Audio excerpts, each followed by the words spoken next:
Hi, I'm Marcus Hersh for Daily Racing Forum, coming to you from an undisclosed location in the heart of Dubai, United Arab Emirates. I'm here covering the Dubai World Cup and accompanying races, of which there are 7 thoroughbreds and 1 purebred Arabian that takes place Saturday night at Meydan Racecourse.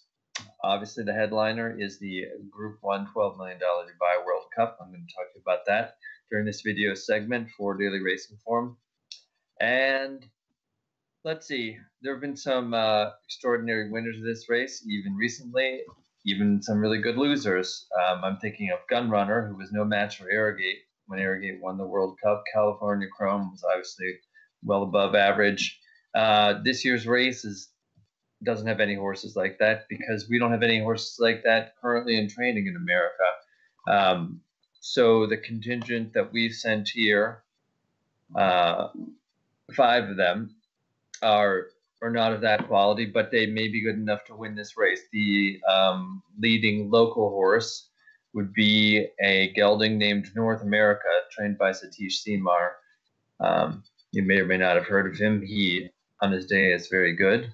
But in last year's World Cup, he missed the start and never got involved in the running. He is very pace dependent and wants to go forward. He's joined by, I guess this would be considered a local horse, although he's been campaigned internationally, the 2018 Dubai World Cup winner Thunder Snow, who is stuck out in post 12. He won the race last year by open lengths after breaking from post 10 and scooting over to the lead. That's going to be a very, I don't think he can run like that on Saturday with not only North America drawn to his inside, whose gait habits have observably and reportedly improved this year, but as well another horse named Capizano, who is very much a front-running type himself and seems bound to go to the front too. He is going to be breaking inside of North America. He has to come out running. I think they're going to go fast, and I think that Thunder Snow is not going to be able to make the lead. Now, it doesn't mean that Thunder Snow can't win. He was a fading second when crushed by Capizano in round 3 of the Al Maktoum Challenge on March 9th. North America won the first 2 legs of that series. One of them was around 1 turn, the other around 2, after which his connections decided to give him a break and keep him fresh for the World Cup. I think he's coming into that race in the right shape, but I also really think that with those 2 horses going forward and probably ensuring a strong pace, and Thunder Snow, I expect to come out running and push things along as well.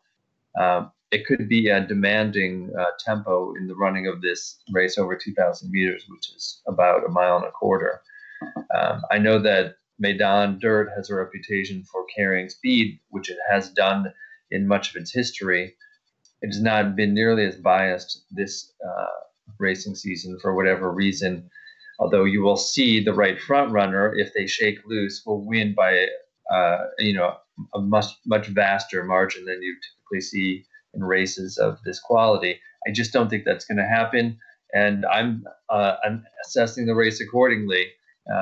I give a couple horses a decent chance, American horses, and I ended up picking on top Gunnevera, who's got the rail and who's got the right style to capitalize if the race shape ends up going the way I expect.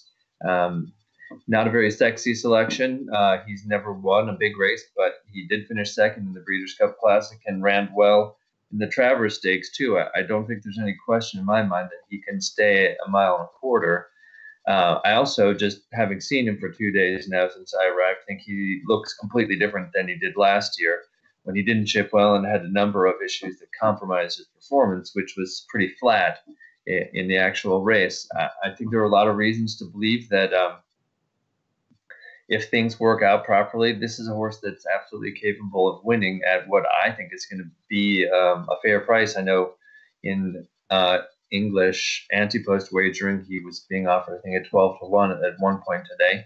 We'll see where he ends up on the international tote on the day, but something like that would definitely be appealing as far as I'm concerned. You want to pick second, who I've rated slightly below, in great part because I have more questions about his ability to get 1.25 miles, and because he ended up in post 10 is Yoshida, who also, I mean, he looks even better than Ganavera. His coat is resplendent. He's carrying a great amount of flesh. He's got good energy. He's traveled very well here for the Bill Mott operation, which won the very first World Cup with Cigar, and has set plenty of horses here over time and knows how to handle that difficult task. I think that Yoshida gets an excuse for running over soft turf in the Pegasus turf last out, which blunted his performance. He's a grade one winner on turf and dirt, but only up to 9 furlongs, and I just am not sure that he's a mile and a quarter horse. The other American that I give credence to is Seeking the Soul, who was third in the Pegasus and ran one of the best races of his life that day. He did make solid inroads through the last 5/16 of a mile of that race while staying along the rail, which probably was the best part of the surface on that floppy track.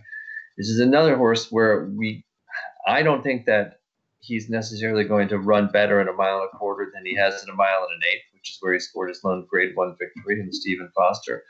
And I think that he could run worse. I picked him third because I do think that he'll deliver a representative performance. And if the race shape is as I imagine it could be, and the track turns out to be fair, as I hope it is, I think he's going to be on the board.